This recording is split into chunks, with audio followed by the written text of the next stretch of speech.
मोदकासाठीचं पीठ कसं करायचं हे तर आपण बघितलं. आता सारण कसं करायचं ते बघूया. त्यासाठी एक नारळ घेतला, त्याला मधून फोडून घेतलं, अर्धा मिनिटं गॅसवर ठेवून त्याला गरम केलं आणि असं खवून घेतलं. तुम्ही मिक्सर मध्ये पण बारीक करून घेऊ शकता.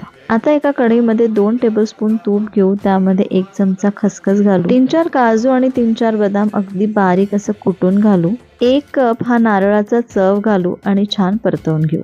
2 मिनिटं चांगलं परतवून झाल्यानंतर यामध्ये अर्धा कप गूळ घालून ते पण छान परतवून घेऊ. पाव चमचा वेलची पावडर घालू, छान मिक्स करू आणि आपलं हे मोदकाचं सारण तयार आहे. आता आपण तयार पिठाची पारी करू आणि या पद्धतीने पाकळ्या करून घेऊ.